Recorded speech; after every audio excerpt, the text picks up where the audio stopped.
വെച്ച് നോക്കണ്ടടാ ഉണ്ണി, ഇത് ഞാനല്ല. എന്നാലും 87 കിലോ എന്നൊക്കെ പറഞ്ഞ എന്നെ കണ്ട തോന്നോ? പിന്നെ തോന്നാതെ ശരിക്കും തോന്നോ? ഇല്ല 87 കിലോ ഒക്കെ തോന്നോ? 90 എന്തായാലും പറയും. പറയൂലേ? നമ്മൾ എത്ര കിലോ ആയിരുന്നല്ലേ പണ്ട്? അതൊക്കെ പണ്ട്. കുറയ്ക്കണോ? പിന്നെ കുറയ്ക്കണ്ടേ? ശരിക്കും കുറയ്ക്കണോ?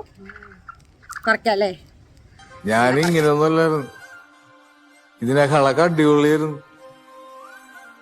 എന്ത് പറയാനാണ് ബോസ്? പക്ഷേ അടുത്ത ഡയലോഗിൽ പറയുന്ന പോലെ ലൈഫ് എൻ്റെ കയ്യിൽ നിന്ന് പോയിട്ടൊന്നുമില്ല.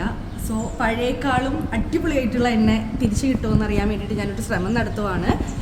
അപ്പോൾ ഇന്ന് തുടങ്ങിയിട്ട് ഒരു 100 ഡേ ഫിറ്റ്നസ് ചലഞ്ച് ഞാൻ എടുക്കുകയാണ്. സോ ഇന്ന് തുടങ്ങിയിട്ട് എൻ്റെ ഡയറ്റ്, വർക്കൗട്ട്, അങ്ങനത്തെ പ്ലാൻ, പിന്നെ എൻ്റെ ഉറക്കമൊക്കെ ശരിയാക്കാനുണ്ട്, വെള്ളം കുടിക്കുന്നതൊക്കെ കറക്റ്റ് ആക്കാനുണ്ട്. സോ ഒരു പ്രോപ്പർ വേയിൽ എങ്ങനെ വെയിറ്റ് ലോസ് ആക്കാം എന്നുള്ള, അല്ലെങ്കിൽ വെയിറ്റ് ലോസ് അല്ല ഫാറ്റ് ലോസ് ആക്കാം, കുറച്ചും കൂടി ഫിറ്റായി അടിപൊളിയായിട്ടുള്ള ആ ഒരു എണ്ണ കിട്ടുമെന്ന് ഞാനൊന്ന് ട്രൈ ചെയ്ത് നോക്കാം. അപ്പോൾ കൂടെ കൂടേണ്ട ആൾക്കാർക്കൊക്കെ കൂടാം. അപ്പം നമുക്ക് നോക്കാം ഒരു 100 ഡേയ്സ് കൊണ്ടിട്ട് നമുക്ക് മാറാൻ പറ്റുമോ എന്ന്. അപ്പം എനിക്ക് അതിനൊരു ഓൾ ദി ബെസ്റ്റ് കൊടുക്കുകയാണ്. സോ ബാക്കി അപ്ഡേറ്റ്സ് ഒക്കെ വരുന്ന ദിവസങ്ങളുണ്ടായിരിക്കും. Thank you.